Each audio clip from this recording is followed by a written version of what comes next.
there is magic in in-person storytelling. And the magic is not in paper, the magic is not in technology. When we want transformation in life, we need one-on-one connections, we need group connections. That's one of the most important things I learned in my 5 years at Gallup.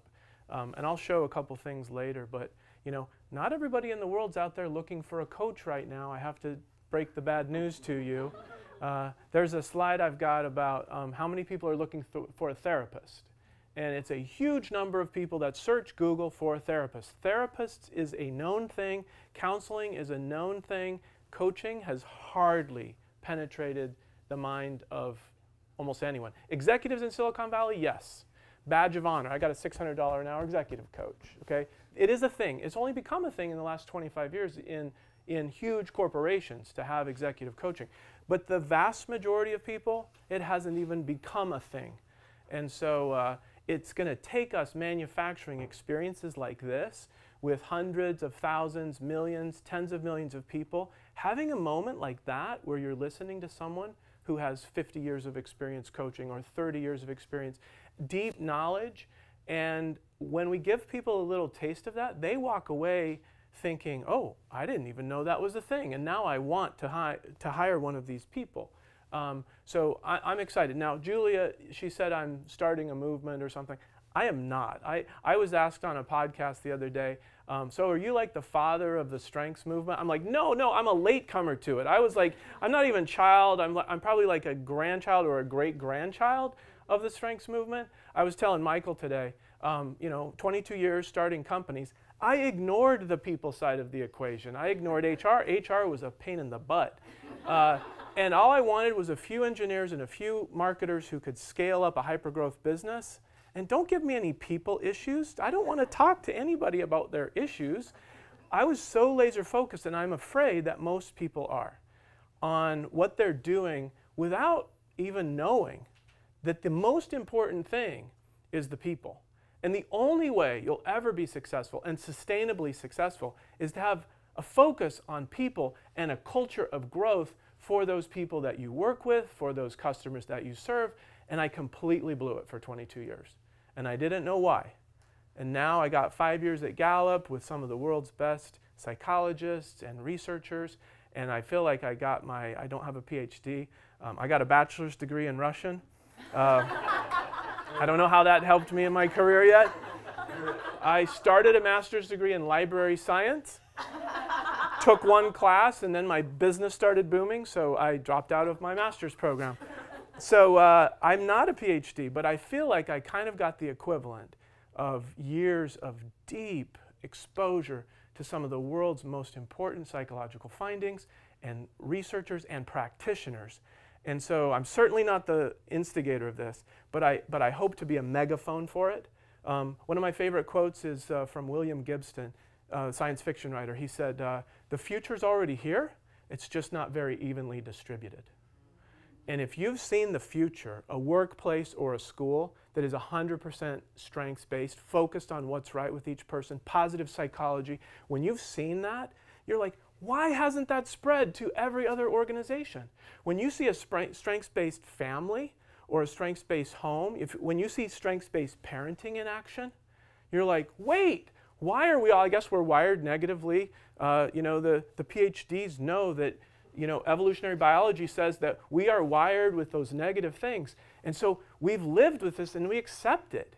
And yet I've glimpsed up close with some of the most amazing people in the world a completely different mindset, a lens with which to see the good in every other person, a language with which to describe what's best about yourself and every other person. And Dr. Don Clifton is the amazing father of this movement. He's the father of strength psychology, and he's been called the grandfather of positive psychology by Marty Seligman, former head of the American Psychological Association. So I'm a total latecomer, but it's an honor for me to not only have been a part of the Gallup tribe for a few years, but now to be partnering with Gallup and to try to spread this lens, this language, but also to try to spread coaching and human development, making that a higher priority in our workplaces and in our schools. So I'm going to start. Sorry, I left a book back here. This is, hi camera. I am going to read the parable that started the strengths movement in 1992 by Dr. Don Clifton, Soar with Your Strengths. The UK version of this is called Play to Your Strengths. Let the Rabbits Run, a parable. And I want you to think about people you really care about. Think about people you've known who've struggled in school. Think about anyone you know that's struggling right now. And ask yourself, does this parable illustrate why we are struggling, why people that we care about struggle? Imagine there's a meadow. In that meadow there's a duck, a fish, an eagle, an owl, a squirrel, and a rabbit. They decide they want to have a school so they can be smart, just like people. With the help of some grown-up animals, they come up with a curriculum they believe will make a well-rounded animal. Running, swimming, tree climbing, jumping, and fishing. On the first day of school, little Brer Rabbit combed his ears and went off, hopping off to his running class. There he was a star. He ran to the top of the hill back as fast as he could go, and oh, did it feel good. He said to himself, I can't believe it. At school, I get to do what I do best. The instructor said, Rabbit, you really have talent for running. You have great muscles in your rear legs. With some training, you'll get more out of every hop. The next class was swimming. When the rabbit smelled the chlorine, he said, Wait, rabbits don't like to swim. The instructor said, well, you may not like it now, but 5 years from now, you'll know it was a good thing for you. Does that sound familiar? In the tree climbing class, a tree trunk was set at a 30-degree angle so that all the animals had a chance to succeed. The little rabbit tried so hard he hurt his leg. In jumping class, the rabbit got along just fine. In flying class, he had a problem. So the teacher gave him a psychological test and discovered he belonged in remedial flying. In remedial flying class, the rabbit had to practice jumping off a cliff. They told him if he'd just work hard enough, he could succeed. The next morning, he went on a swimming class. The instructor said, today we jump in the water. Wait, I talked to my parents about swimming. They didn't learn to swim. We don't like to get wet. I'd like to drop the course. The instructor said, you can't drop it.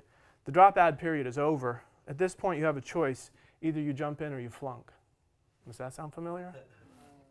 The rabbit jumped in. He panicked. He went down once. He went down twice. Bubbles came up. The instructor saw he was drowning and pulled him out. The other animals had never seen anything quite as funny as this wet rabbit who looked more like a rat without a tail, and so they chirped and jumped and barked and laughed at the rabbit. The rabbit was more humiliated than he had ever been in his life. He wanted desperately to get out of class that day. He was glad when it was over. He thought he would head home, that his parents would understand and help him. When he arrived, he said to his parents, I don't like school. I just want to be free. If the rabbits are going to get ahead, you have to get a diploma, replied his parents. The rabbit said, I don't want a diploma. The parents said, you're going to get a diploma whether you want one or not. They argued, and finally the parents made the rabbit go to bed. In the morning, the rabbit headed off to school with a slow hop. Then he remembered the principal had said that any time he had a problem to remember the counselor's door was always open. When he arrived at school, he hopped up in the chair by the counselor and said, I don't like school. The counselor said, tell me about it. That's the right thing for a counselor to do. The counselor said, Rabbit, and the rabbit did. The counselor said, Rabbit, I hear you. I hear you saying you don't like school because you don't like swimming. I think I've diagnosed that correctly. Rabbit, I'll tell you what we'll do. You're doing just fine in running. I don't know why you need to work on running. What you need to work on is swimming. I'll arrange it so you don't have to go to running anymore and you can have 2 periods of swimming. When the rabbit heard that, he just threw up. As the rabbit hopped out of the counselor's office, he looked up and saw his old friend, the wise old owl, who cocked his head and said, Brer Rabbit, life doesn't have to be that way. We could have schools and businesses where people are allowed to concentrate on what they do well. Brer Rabbit was inspired. He thought when he graduated, he would start a business where the rabbits would do nothing but run. The squirrels would just climb trees and the fish could just swim. As he disappeared into the meadow, he sighed softly to himself and said, oh, what a great place that would be. 1992, Don Clifton, and that is the fuel, that's the why behind this movement to try to say, wait, why are we so backwards? Why are we so focused on making people well-rounded? Who cares? Why are we so focused on fixing all of your flaws? If you're really good at something at work, but you have 1 or 2 flaws, we spend 95% of performance reviews telling you what you can do better next year. Okay? We've adopted this mindset that we need to fix each other and that people need to conform to our expectations rather than deeply understanding and observing what natural talent do they have that they could naturally and easily thrive at if they worked at it and focused on it. But the work in those areas of talent isn't painful work. It's joyful work because you're already good at it and you're becoming better and better. So Don Clifton's philosophy is so energizing to me. I'm a father of 8. My wife and I have 8 children together, age 29 down to 14. I'm a grandfather. We're grandparents of 4. And this is a photo of my 2 oldest grandsons, Rory holding his little brother Sam.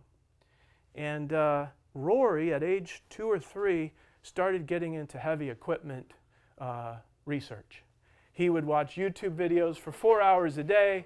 He would study the construction, machinery. He knew the words to describe not only the big rigs themselves, but also what they contributed to the process of construction.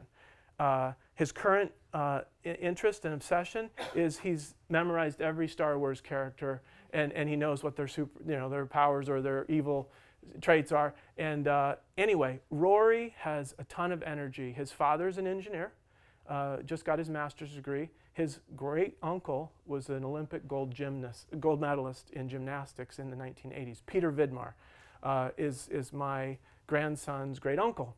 So at least he inherited good genes from that side of the family. But I'm so worried that when he's 5, he goes to a school. Now, usually kindergartens are great. Usually first grade's great. Usually kids have a good experience in elementary school. By 5th grade, 76% of kids are engaged in learning. Okay, that means 1/4 aren't. But Gallup's polling about 1 million kids a year, and 76% like their school, have friends, and they like their teachers, they like what they're learning. By 9th grade, it drops to 61%, and by 12th grade, 44%. So the longer you're in our public school or private school system where we are expecting you to learn things at the same rate, why do we force the people we love most into seats 6 or 8 hours a day, and then the bell rings and they have to move from one subject to... Who invented this horrific system of education? It was the factory owners who wanted to march people through an education system that will prepare them to work in a work system that is owned by other people. So they're preparing to exploit, and then they exploit. And I know I'm extremely skeptical and jaded. Now, thankfully, every one of us has teachers who changed our life, who believed in us, who spotted talent in us. So despite the system's failings, we were all blessed by people who taught, inspired, and cared about us as a person, gave us hope for our future. Who was it that said, the teacher said, you should be in organizational development? Like, thankfully, we have people that care. And despite the app burnout of life, those caring people reach us in special moments and guide us on our path to success. But I think the system needs to reform, and I think the mindset of humanity can shift the way that millions of people are now starting to shift that mindset. And so this is a picture of me and my 2 grandsons. I now have a granddaughter as well, and another little grandson. So as coaches, you can help build a world where people get to do what they do best. And what a wonderful world that would be. Now, just to show you that we're all very different, and because we've all been sitting for about 75 minutes, I want to just ask you a few questions. So I'm going to have you stand up if a statement that I make applies to you.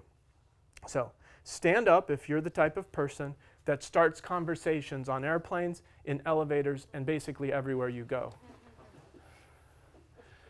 Okay, and stand up if you don't like sitting next to those kinds of people.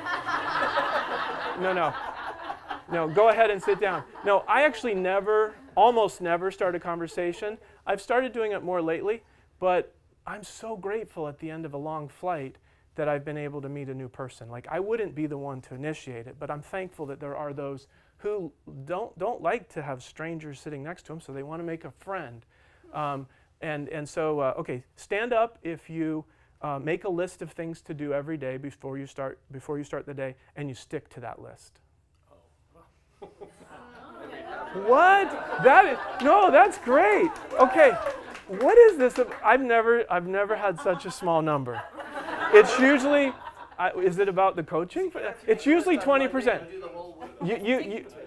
You just didn't want to stand up. But and then I say stay standing if you do it on weekends.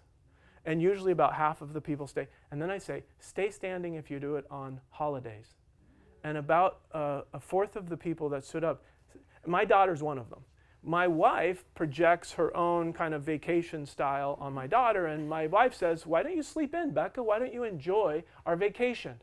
And Becca says, when I get up at 5:30 and I go run and then I make my list of things to do, I have such a better day. Some of us are wired to be like achievers, and we actually perform better when we stick to that. And so we can't project personality traits or strengths on one another. Okay, stand up if you have a color-coded or otherwise organized closet. 2 hands raised in the back. Okay, so does anyone want to volunteer their organizational scheme? Would you? Yes. So how Oh, yes. I'm very excited. I'm in the middle of the process. How many of you have heard of Marie Kondo? Yes. So I read that book like 8 years ago before it became a fad. And basically the whole idea is actually what you're talking about, which is that we should live with what we call sparking joy in your life. And that's actually the motto for my company, Career Unicorns, Spark Your Joy. So the idea is not to just throw crap out, right? How many of you heard that? Throw stuff out. Yeah. Yeah. It's horrible, right? You go through and you're like, fuck. Yeah. So instead, the idea is there's only 5 categories, and you have to bring them all together and pile them. And I just did this when I was on vacation with my sister at her house, and it's changed her life. So she's a hoarder and she's a shopaholic. And so basically we started with what they told us to do, which is your clothes. How many of you have a lot of clothes? And how many of you hate going into your closet in the morning thinking like, fuck, what am I gonna wear? That's me. I'm a new mom, and so that's what I do. So anyways, you start with your clothes and you organize everything. You have shirts, you have shorts, you have pants, whatever. And the whole idea is that you don't try anything on. You don't look at the fact that it still has a price tag of $1,000 and you haven't worn it, right? Because all those things feel really bad. Instead, you just touch every item, and if it sparks joy, which Marie Kondo is so cute, she said, you can feel it because it'll be like, right? And then you keep it. And then if it makes you feel like, ooh, you just throw it out. And if it's a maybe, you definitely throw it out. So, and then you can sort that throughout pile and donate it or whatever you want, because there's a lot of people who need it from Dress for Success, etc. So what she does is you honor it every single piece, and you say, thank you for the lesson of teaching me not to buy things on sale, which is what I always do. I grew up really poor, so I'm like, oh my God, it's $5, I'm gonna buy it, but why? I don't need it. So that's the whole idea, is you rearrange your whole life. You start with clothes, books, papers, like files, miscellaneous, and then mementos, because mementos are the hardest. And that is the last category that I cannot get through. So if anybody wants to help me, I welcome it. Hey, thank you. That was a great lightning talk. Thank you. I love that. So one thing that I found interesting is when I worked at Gallup, I had an assistant that was an amazing organizer. She was famous for being put together and organized. And she had a friend who had a very messy apartment and really did not find any joy from being there. She finally got up courage to ask Haley to come over and help her organize her apartment. So Haley came over, spent like 6 hours, kind of did the whole thing, and it was like amazing. Here's a new apartment, a new place for this other friend of mine to live. Well, no one was surprised that Haley was able to do that. What surprised us all was the next week in the company newsletter, where everybody reported on their highlight of last week, Haley's highlight was helping her friend organize her apartment. She loved it so much. The friend that was hesitant to ask her just thought, well, who would want to clean? Who would want to organize? Okay, so you guys, the world, we all judge each other incorrectly by projecting what we love on everyone else. I used to try to motivate all my Ancestry.com employees by rewarding them with books, subscriptions, and conference tickets to all the stuff that I love the most. Well, I have Learner as my #1 strength, and I was shocked at how few people would take me up on all these very powerful incentive offers. It was stunning. Okay, so So obviously I didn't understand people very well, unlike sorry, what was your name? The one that you love people, you study people. I think that was so cool, Abby, the way you described that. So I'm kind of the opposite. I like books. Give me a library and alone time, and that recharges me. So Don Clifton, it turns out, in 1952, kind of asked a contrarian question in the field of psychology, where almost all the books and almost all the training was focused on what's wrong with people. And of course, we have the DSM with thousands of things that are seriously wrong with people. And thankfully, we do have this field because many people do have a clinical disorder that needs professional attention, medication. My own brother has schizophrenia, so I'm grateful for the fields of psychiatry and psychology. But Don challenged the notion that we should only look for what's wrong. And for 50 years of his life, he interviewed hundreds of thousands of successful people, finding out, how did you get to be where you are now? What natural patterns of thinking, feeling, and behaving do you have that allowed you to become so successful in this role or in this part of your life? And so Don is one of my greatest heroes. I've read his book, Soar With Your Strengths, probably a dozen times. I wish the whole world could adopt this philosophy because I think it is so freeing and powerful. And you don't have to be everything, and you can love your weaknesses and say, oh yeah, I don't do that very well, but you just lean into your strengths and try to find more places to use your strengths. Don said basically, first of all, we have a national obsession for fixing weaknesses. We clearly do. Secondly, he said, find out what you do well and do more of it. You know, if all you do is find out what you do well and do more of it, you're in a good spot. Especially when you combine that with his next tenet, which is find out what you don't do well and do less of it. So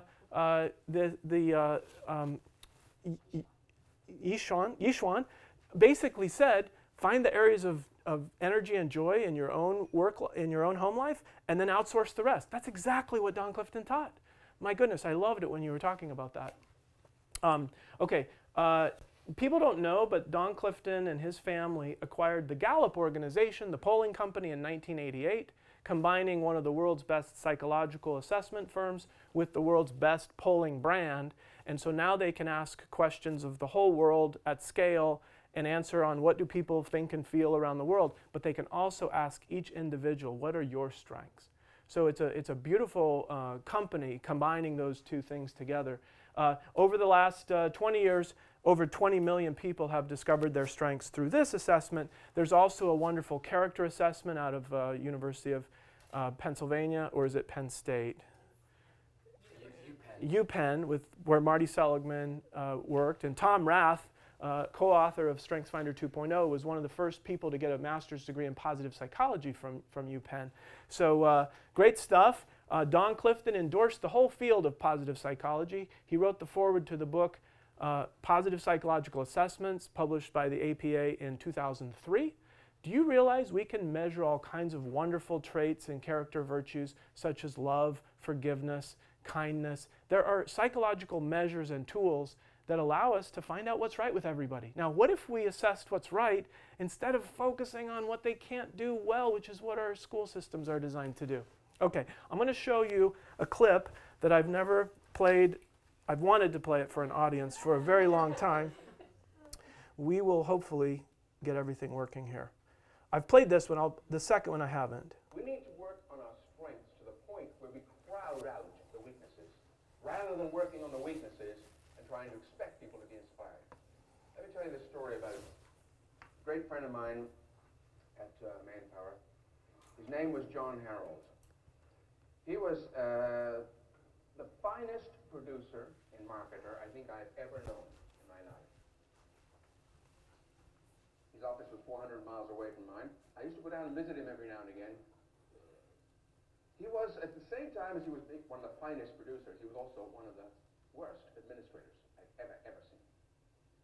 So I go down and I say to him, John, your sales are just awesome. I can't believe how amazing you are. Your sales are just going through the roof. It's just incredible. I haven't had a monthly summary for 18 months. Would you be kind enough to start sending them to me? He'd say, sure, Lance, and I go home, nothing would happen. I go down and I say, another visit, hello, John. sales. I can't believe it. Fabulous. About these monthly summaries. Will you start sending me monthly summaries, please? I really need monthly summaries, otherwise I don't know what's going on in your office. Sure, Lance. I go home, nothing would happen. One day I went down to see John and I said, John, your sales are amazing. I've been thinking about the monthly summaries. Would you consider sending me a monthly summary every quarter? He said, sure, Lance, and I went home and nothing happened. And one day, I got it. I finally got it.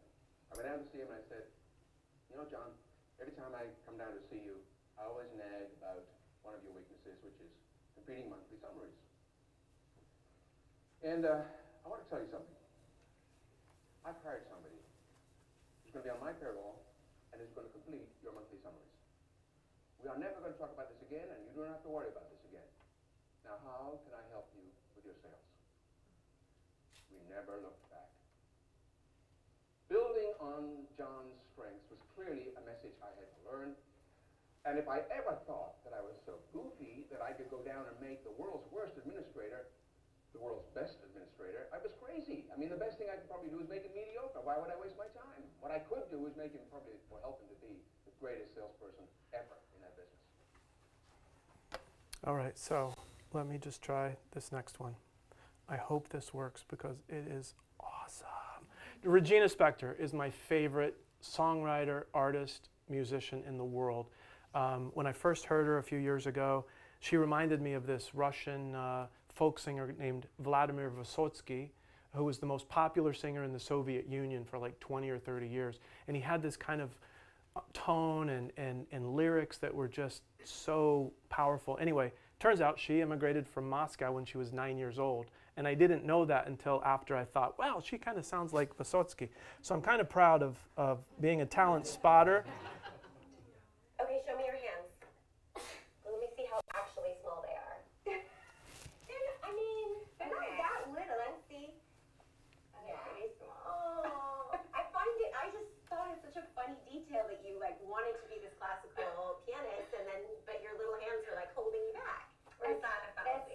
It's not a little, no, because I mean there are so many incredible classical musicians with tiny hands, tinier than mine. No, it's really a state of being. It's kind of like, it's basically the classical music is the Olympics of music. Yeah. And it's just like you can play tennis, or you can, run, and you can be really a fast runner, but they're like almost like a whole other universe away to be on that Olympian sort of level. And that was the thing that was hard for me to accept, because when you love something so much and you want to be good at it, and I think that that's actually sometimes where some people run into like sort of suffering, where you just want yourself to be something that you're just not. Yeah. And you won't accept it. And so because you won't accept it, you can't actually discover what it is you are built for. Because had I been like forcing myself and trying to become this, like it wasn't natural to me to practice 10 hours a day. I could never force myself. I was like staring out a window. I wanted to read a book. I wanted to do something else. But that's what, that makes you built for songwriting then, or something else, I'm just so grateful to be making music, because that's what I love doing. And, most of the time I'm just, thank God I found something that makes me happy, Isn't that great? All right, so I'm going to skip the other ones. Well, I'll just tell you, Shay Rasmussen was an intern at Gallup, and her father had been a hospital executive for 30 years, CEO of lots of community and rural hospitals, and he was unemployed for 18 months, and it completely devastated him and his wife and the family. He was completely broken. Shay described how he would walk up to the garage and just stop and stare. And 18 months of unemployment is devastating to any individual who feels now worthless and broken. And she said she had learned about StrengthsFinder at Gallup, and over the 4th of July holiday a couple years ago, she decided to coach her family. And after several sessions with her dad, she found that he started remembering his strengths and the successes he had had previous in those 30 years. And that while he had been going through interviews with just kind of lackluster and no self-belief, she said now there's a spark, and he had language to start describing what he was good at. And she said, I don't know if it was just, you know, timing or if I was such a good coach, but he just landed a full-time job last week after 18 months. And she said, my sister also had been unemployed, and she just got a job. So here's a brand new coach, just learning the material herself with this powerful instrument, and it changed the life of her family. And now she's coaching thousands of people at one of the world's largest health insurance companies where she works. And so that was a fun audio clip that, okay, why don't more people know about, I'm going to kind of run through this, but some of the benefits of playing in your strength zone include 6 times more engaged at work, and 3 times more likely to report having an excellent quality of life. As Abby said, that when you love your job, it's not taking up your units, right? Your apps during the day.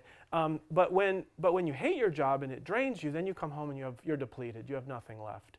So imagine if organizations kind of embrace this strength philosophy, bring in the tools, bring in the coaches, and imagine it starts sticking with more and more leaders and managers who then empower their employees or their students to focus on what they're good at. And then they're not depleted when they go home. Then they have that 6 p.m. to 10 p.m. to work on other things that matter, like the cuddles with your kids that you were talking about beautifully. All right. Now, there are some people that are future thinkers that are doing something about this. Leadership Rhode Island is a nonprofit in Rhode Island that 5 years ago found out that Rhode Island's population was the most disengaged workforce in the United States. Now, Rhode Island likes to be proud of a lot of things. They were the first people to sign to ratify the Constitution. They didn't want to be first place in disengagement. So this wonderful nonprofit led by Kevin Cooper and Mike Ritz. Mike Ritz is the executive director. Kevin is from Ireland, but he's the strengths expediter for the state of Rhode Island. And so anyway, 4 years ago they decided to become the first strengths-based state. They've now trained 60 coaches. They've worked with 15,000 people in Rhode Island to discover their strengths. And now they're bringing groups around the country on tours of Rhode Island. They'll take you to a deli where every employee knows their strengths. They'll take you to a diner that actually has a menu that is connected to the 34 talents that Don Clifton identified. They'll take you to one of the largest manufacturing companies in Rhode Island where all 200 employees on the factory floor can talk about their strengths and the strengths of the people they're working on the floor with. The governor of Rhode Island has taken StrengthsFinder, and so has all of her cabinet. When the political process happened, the election for governor a couple years ago, the newspaper was reporting on the strengths of each candidate. Can you imagine if elections could become strengths-based? What does this candidate bring to the office? Kansas State University's annual presidential debate for student body president is a strengths-based conversation. Someone could stand up and say, I have futuristic, and here's how I'm going to use that talent to serve the school that I love. So even in the most toxic environment, a strengths-based approach can kind of turn things on their head. Now, what is SOAR? I was at Gallup for 5 years. I wanted to spend the next 15 years there. I wanted to retire at Gallup. As a tech entrepreneur, I was invited to start building some cool tools at Gallup to support the StrengthsFinder movement and the worldwide coaching movement. Like many large organizations, rapid innovation and kind of disruptive technology doesn't always nicely coexist in a large organization. So long story short, after about 15 months of building what was called the Gallup Exchange, that project was shut down. And the other project we were working on was also not completed. What we wanted to do was to take the then 14 million people that took the assessment and match them with the 6,000 or 8,000 coaches that had been trained so that every coach could find clients and every client could find the right coach. Kind of a beautiful two-sided platform. And so that almost made it out. It almost saw the light of day. but it was shut down. The second one was even bigger, and I was talking to Jim Clifton a couple weeks ago in Washington, D.C. Jim asked me when I left the company, he said he wouldn't object to me taking all those ideas and building them as a separate company. So I'm like, okay, that's exactly what I am doing, and I'm super thrilled to be able to do that in partnership with Gallup. But he said, what's going to make SOAR limitless? And I said, Jim, you know, in '98, I launched a social network called myfamily.com. And everyone knows Ancestry.com, which is a multi-billion-dollar company today, but nobody knows myfamily.com because it got shut down by investors who panicked in 2000 and 2001. Myfamily.com was the top photo sharing site in the world in 2000, and it had voice over IP, free phone calls to any family member in the world for free, 6 years before Skype was invented. We partnered with a Silicon Valley company to build that. So it was a social network, but it was an uplifting, positive social network with the people that you care about most. Now, it's been devastating for me to see that that site got shut down when it had so much potential. And I met Mark Zuckerberg in May of 2007, and I was starting a new company called Family Link, and we were going to build a social network to connect everybody to their living relatives, which is so important in life. In fact, the resilience study that I've seen out of Georgia says that the #1 predictor of resilience in children happens to be how much they know about their family stories. Because when you're 8 or 10 or 12 or 15 years old, your personal identity is just forming. But you grow up around aunts, uncles, cousins. The more you know about the highs and lows, the ups and downs of your extended family, the more you can deal with the bullying or the failure at school. And so you now, so it's a really important thing for children, and it makes me wonder, well, can we all get more resilience as adults if we know our grandparents and our great-grandparents and what they went through? Because we're like really closely connected to them. So that's the Ancestry tie-in. Sorry, I had to throw that in there somewhere. And now I can't remember where I was. Does anyone want to remind me? Just click Gallup. Second company, your second company. Make it big. Oh, what's going to make it unlimited? Yeah, limitless. Okay, so my second company, we launched an app to connect families on Facebook. It got 120 million users in 2.5 years with zero advertising budget. And it was a private experience on Facebook where you just connect with your relatives. And you could name your relatives as, this is my mom, this is my cousin, this is my uncle, instead of friend, friend, friend, friend, friend. Do you remember when it was awkward to be friends with your own parent or your own children? Okay, well, our app showed Facebook that there are hundreds of relationships that are named relationships. Anyway, we got 120 million users, and then Facebook shut down the app. They basically kicked off all of the third-party apps off their platform in 2010. So I've had 2 near hits with social networking. My family could have gotten hundreds of millions of users. We're related by Family Link, got 120. I said to Jim, the world needs a positive social network that's not designed to addict you and to get your data and to sell it and to convince you to go buy things that you don't need. What we need is a social network. You only use it occasionally, but it's all about what's right with you. It reminds you of your talents, your past achievements. It reminds you that you won the 6th grade spelling bee and that was a great moment in your life. Don Clifton said, we're never stronger than when we have our successes in mind. How often do you review your past successes for the past year, 5 years ago, in middle school? How many times do we just completely forget that we actually were good at things? Can you imagine a baseball card of your life that you could look at and that your coworkers could look at and they could say, Jill, I didn't know that when you were 18 years old you did this and this and this. That's awesome. Tell me about it. What does that say about you in your current role? Maybe you've got talents that I don't know about.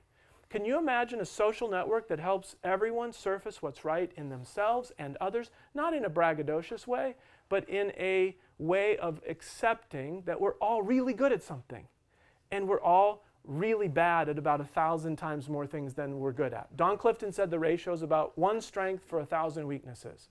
And yet we spend most of our time on those 1,000, trying to be what somebody else is. We get inspired by a role model. We're like, oh, I can do that. Well, we can't. I cannot. Buying into the American myth that you can be anything you want if you try hard enough. How many of you have heard that and have believed that most of your life? It's not true. I cannot be an NBA player no matter how much I want to. Some people have physical talents, mental talents, musical talents. Some people don't. Although William Hung on American Idol was my favorite. It's the only CD I ever bought on American Idol. William Hung was on that Reject show, you know, but he was so fun to listen to. I love William Hung. But anyway, okay, so what is SOAR? Number one, SOAR is a community. Here are 5 of 45 evangelists that have joined SOAR just in the past 2 months who are going to organize events and strategically try to find out how do we bring this strengths and coaching into all organizations in their city, in their state. And thankfully, Jill is such a remarkable person. Look at her background. But so many amazing coaches and researchers who are saying, okay, this is needed, and we want to help organize the events. Okay, so number one, you'll be able to come, if you're a part of SOAR, you'll come to regular events with other coaches, but also networking events with potential clients. We can't just preach to the choir all day long about how great coaching is. We can't just get together and coach each other. We actually have to find a way to get business leaders, education leaders, government leaders, community leaders, faith leaders to take time out of their lives to get a little taste of coaching and a little taste of strength psychology and positive psychology. Because once they experience like what we were feeling this morning as the speaker spoke, like now you want more of that. You see there's a different way. Number two, SOAR is about clarity. Most coaches that I meet, especially early on in their practice, try to be everything to everybody. Now that is not a winning formula for getting a client to have confidence in you. The winning formula is to be extremely clear about who you serve and how you serve them. The more stories and the more case studies that you can share about, oh, I help high-tech startup teams, and here's how I help them. Oh, and here are 3 or 4 of my clients that I've helped before. That little mixture right there is going to inspire the confidence of a lot of others. But if you're saying, oh, I do a little bit here, a little bit there, I'm a jack of all trades, or a Jill of all trades, sorry, Jill, I just thought of that. I actually, so clarity. And secondly, well, I'll get to that in a second. Okay, what else is SOAR about? SOAR is actually about helping you get clients. Now, as I said, people aren't Googling for coaches all the time, so clients aren't going to be dropping from the sky the moment you log on to SOAR.com. However, with these events, with networking, with lots of video storytelling, we are going to help our coaches find clients. We're going to help our coaches learn how to communicate their value to the client. We're going to help them learn how to communicate in the language that the client cares about. We have some of the world's best experts in sales, in strengths, in communication, and in coaching that are going to do webinars to help all of us get more clients and retain them by having a deeper impact on them. As I said earlier, there's very few Google queries for coach, life coach, executive coach, strengths coach compared to therapist. And then this is the life coach number expanded, and you'll see strengths coach and Gallup coach is like almost non-existent compared to life coach. We have signed a partnership with the State Department, a subcontractor of the State Department, to provide leadership coaching to 700 young African leaders next July on 28 college campuses in the United States. This is the first of what we expect to be dozens of large partnerships where SOAR's sales team will go negotiate a large-scale deal, and then the coaches who join SOAR will provide the training and be paid to provide the training on those 28 campuses. We have several conversations underway right now with companies and organizations who have millions of customers with no coaching. They have customers buying a product, using an assessment, learning a tool with no coaching. And we are in advanced conversations with several. So we do see the day where you log into SOAR and you've got, oh, hey, there's 4 coaching opportunities for you this week. Are you interested in them? Like, that's what we hope is coming. Don't expect it next month. Give us 3 or 4 months and you'll start to see that happening. We have some of the world's best experts, as I said, helping you understand how to sell, how to coach. Jamie's just done 6 hours of training on how to fall in love with selling. She's like, if you love coaching, I can teach you to learn to love selling. You just have to reframe it. You probably all hate selling. you hate business development. Most of you are like, oh, I can't stand the business side of coaching, but I love coaching. Well, Jamie has reframed that for many of our coaches and evangelists to say, you can learn to love it. Just like, because it's a people, it's a one-on-one communication. You're coaching them to get what they really need, even though they don't know they need it. And so it's a beautiful thing. We are putting on experiences and events all across the country and then all across the world. The number one user of StrengthsFinder in 2015 was my friend Amira El Ghali. She lives in Washington, D.C. She's an experienced designer. She was an executive at a boutique agency. And she would take StrengthsFinder and coaching to thousands of people in a 2 or 3 day period at a big association conference. So osteopathic physicians in one week, 1,900 of them took the assessment. 300 of them got a rapid fire coaching session as part of their attendance at a conference. She's now designing experiences. We'll probably start with a dozen. We'll end up with 2 or 3 dozen experiences that evangelists and coaches around the world can put on in their own city, in their own town. And she's a very talented, she's a Gallup certified strengths coach. She's like top 40 under 40 to watch in Washington, D.C. She's a very amazing woman who's going to be designing experiences that you guys can run with and bring in other people who need exposure to. Amira El Ghali, she's from Abu Dhabi, Egyptian originally. And here's a picture of her. She did an event where she handpicked like 8 coaches to come and do coaching for hundreds of people at the Osteopathic Physicians Association in 2015. And she ran this play multiple times. All right, anyone recognize that leaf?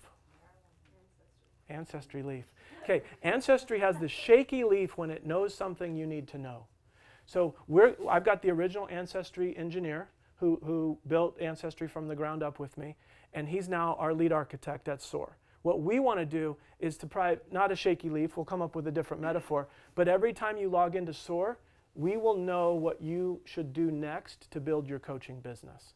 We're going to have a database of 18,000 largest employers in the United States, and we'll keep track of which of those companies are showing interest in coaching, which of them are taking assessments, talking about it on social media, who's investing in training, who's investing in employees. And as we find those signals, we'll take your LinkedIn network and we'll help you find the best path forward so that you can be more successful as a coach. We have some really cool tools that are being planned. Other thing you get as a part of SOAR is you'll get recognition from your clients. You'll get a lot of love from your clients, video testimonials from your clients. You'll have a wall of love on your profile page that you can go back to every time you get discouraged or down. And you're like, okay, I remember what this person loved working with me. I changed their life. And that will give you fuel to keep going and to find the next client. All coaches deserve more recognition than they've gotten. I hope SOAR can sponsor a national Coach of the Year competition in every market, just like Ernst & Young did with the Entrepreneur of the Year. I know there's a couple organizations that do some kind of publicity around coaches, but not many. And so entrepreneurship wasn't really a thing until Ernst & Young made it into an annual competition where we celebrate top entrepreneurs in every city and state in the United States. Now entrepreneurship is everywhere. Let's do that for the coaching profession. Now, one more thing you'll get is we're building software that teams and organizations will pay for that will help them implement the trainings that you've given them, and you'll get a percentage of that revenue in perpetuity. It's taking the Silicon Valley SaaS model, which is one of the 2 best business models ever invented, and it's saying, we're not just going to disrupt coaching, we're going to actually partner with all the coaches and give you recurring revenue so that you can finally make money while you sleep, because you deserve to as much as anybody else. When you only get paid for your time, it's hard to really provide for retirement or really plan ahead. But if all the clients that you start working with adopt software that their teams and organizations use, you'll find that over time you keep getting paid for your coaching, but over time your recurring revenue starts to grow. And we really want to have an abundant business model that shares the kind of Silicon Valley disruptive wealth with the service providers who actually make it all possible in the first place. And how do you join SOAR? Well, You could talk to Jill, you could talk to Julia. It's fairly inexpensive, as little as $100 a month to be a part of the community, to start getting clients, to start learning the tools and getting the training that you need to really take your coaching business higher. And again, our mission, our why, is to uplift humanity one person at a time. Humans are amazing. I didn't realize this growing up. I was so caught up in books and tools and technology and business models, but the older I get, the more I savor, I appreciate, I cherish, I value every person I meet. I am obsessed with finding out what their talents are and have they unlocked them yet. And I like to join with all of you who are trying to touch lives and improve lives. And I hope you'll consider, take a look at being a part of the SOAR community. Thank you so much.